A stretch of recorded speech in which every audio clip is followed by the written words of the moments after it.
téléphone. Cette escroquerie m'est arrivée il y a de ça 2 ou 3 ans. Un numéro me fait sonner sur mon portable et je peux voir que le numéro ne vient pas des Philippines.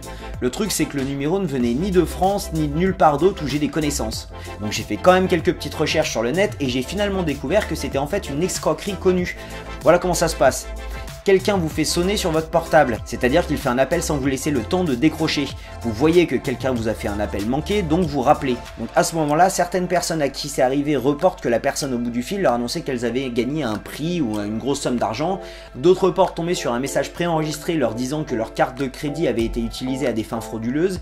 Et dans le dernier cas, le message demandait d'entrer leur numéro de carte, plus des informations personnelles. Mais quoi qu'il en soit, à chaque fois le numéro qu'ils appelaient était un numéro surtaxé à l'étranger.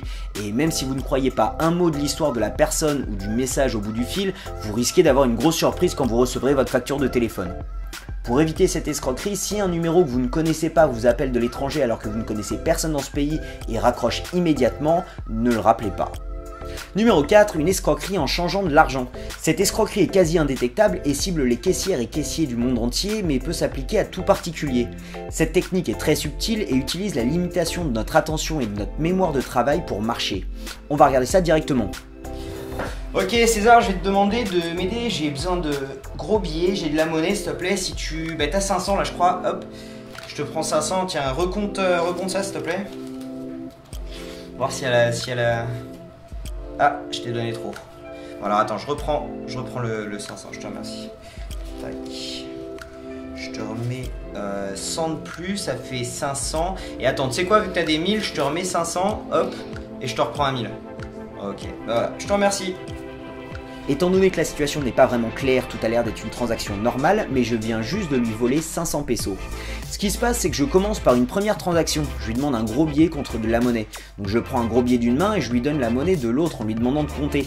À ce moment-là, j'empoche le premier billet de 500 pesos alors qu'il compte l'argent.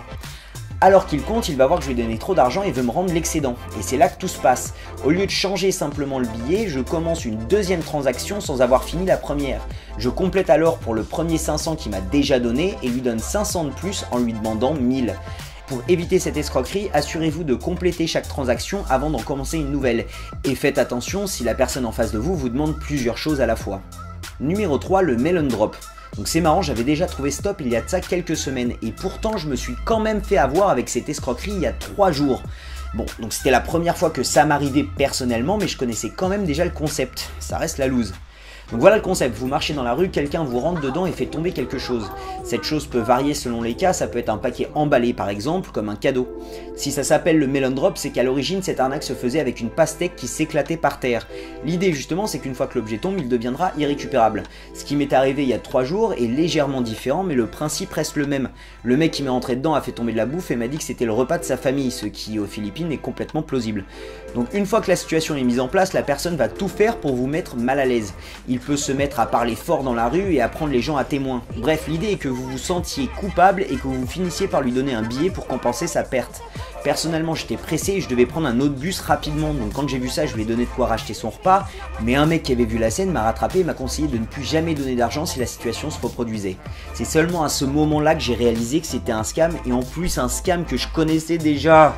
Bon, je rationalise en me disant que ça me permet de vous raconter cette histoire maintenant, mais c'est toujours ça de prix. Numéro 2, le Nigeria Scam. Cette escroquerie porte ce nom parce que les premières apparitions de ce système sont apparues au Nigeria. Personnellement, c'est une arnaque sur laquelle je suis tombé en voulant vendre un truc sur un gros site internet de vente de particulier à particulier. Une personne m'avait dit qu'elle était très intéressée par l'objet que je souhaitais vendre mais qu'elle était en déplacement au Nigeria en ce moment.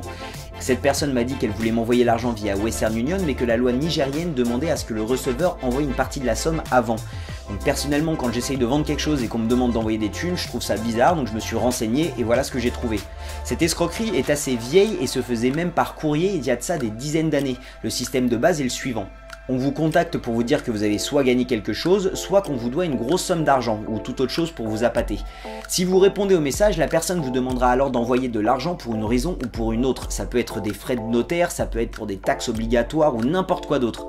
Quoi que vous fassiez, que vous envoyiez l'argent ou pas, il restera toujours une chose de plus à faire et une chose de plus à payer avant de pouvoir enfin recevoir votre argent. Donc pour éviter cette arnaque, évitez de répondre à des mails non sollicités qui vous promettent des grosses sommes. Et comme dans mon cas, si on vous demande d'envoyer de l'argent en premier pour faire une vente ou quoi que ce soit d'autre, faites comme moi, renseignez-vous.